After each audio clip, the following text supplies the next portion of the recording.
Mas o capítulo 3 termina com uma coisa, e eu olho para isso, eu olho para esse momento específico que nós estamos vivendo nesses dias, ou nesses últimos dias, e que isso vai acentuar mais.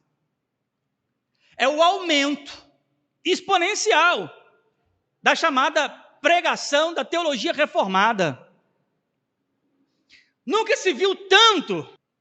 Você vai ver que início dos anos 2000, começa a haver um movimento de atenção. Enquanto você tem, de um lado, todo esse movimento romantizado, todo esse movimento espiritualista, neopentecostal, carismáticos, essas ondas crescendo com movimentos de adoração, tudo isso. Nós temos, de um outro lado, uma chama acendendo, ou melhor, reacendendo, da pregação, chamada pregação reformada, que na minha percepção é uma nomenclatura equivocada, porque quando eu chamo de teologia reformada, eu estou apontando só para um período da história para cá, mas não, quando eu chamo de teologia bíblica ou teologia escriturística, eu estou apontando para algo que está desde o início e que foi ao longo do tempo esquecida. Mas vamos nomear como tem chamado por aí, a teologia reformada, que a partir dos anos 2000 começou a ter uma ascensão, uma atenção maior, principalmente com o advento da internet, né?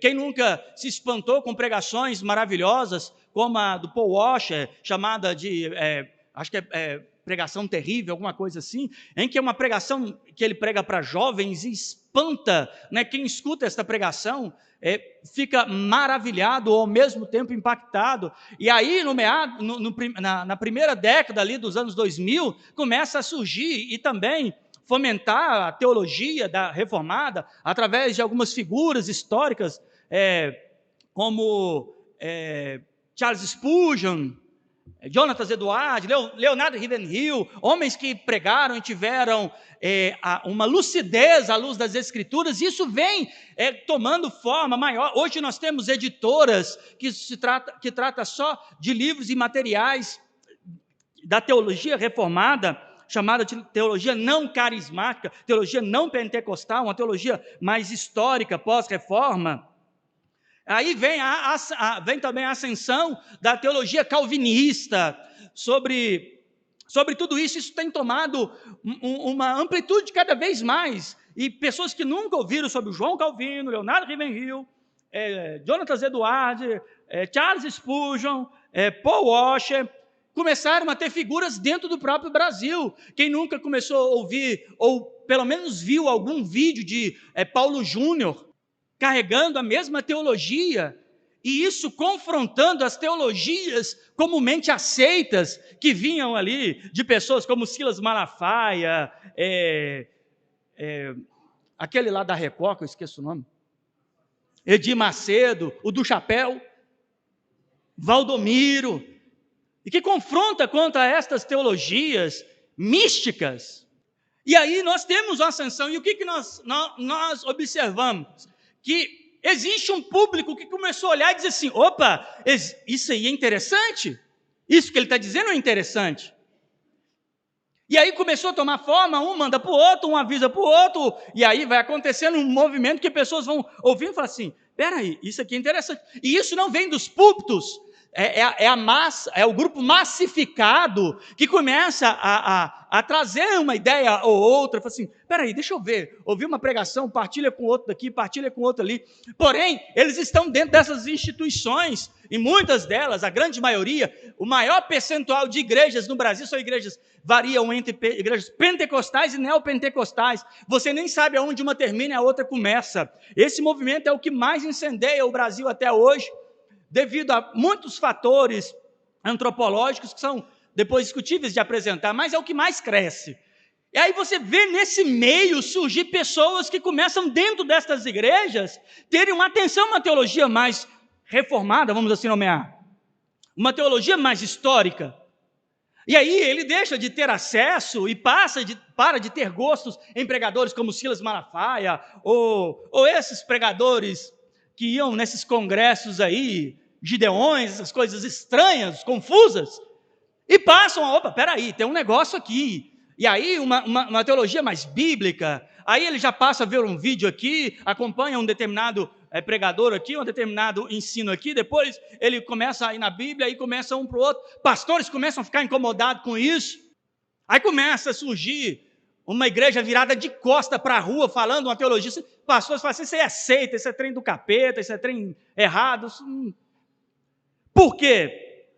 Porque começa a surgir, e isso começa a gerar um sentimento. E aí eu quero que você foque nisso. Um sentimento das pessoas dizerem assim, peraí, isso aqui me parece certo.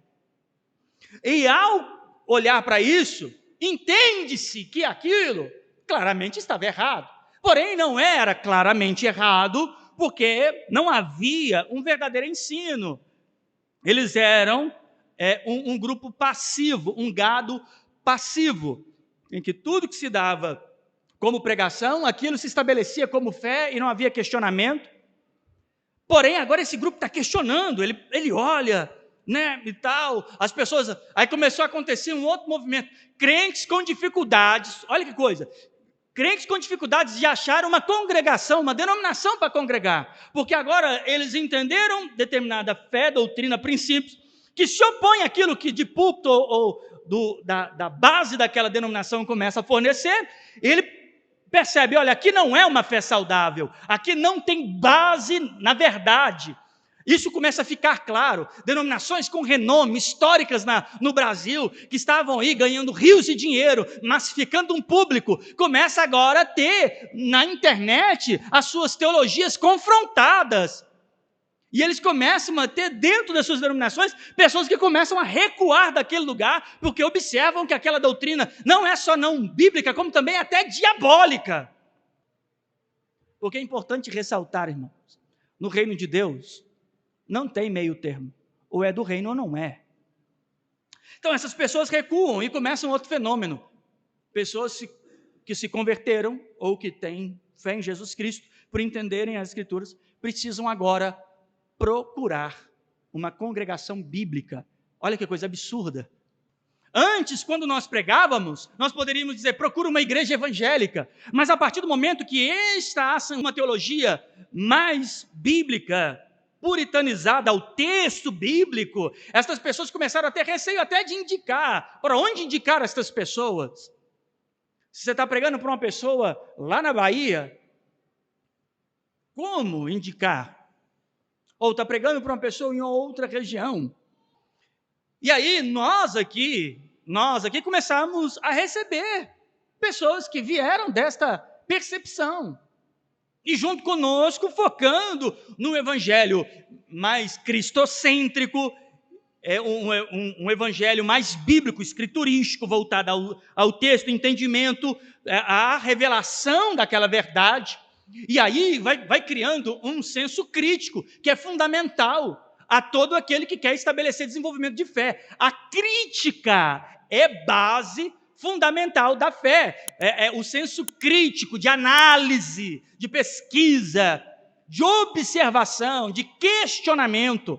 E isso começa a se desenvolver um senso crítico maravilhoso. E aí passa a ter uma análise ao texto de uma forma mais crítica, analítica, observatória, e a igreja vai crescendo.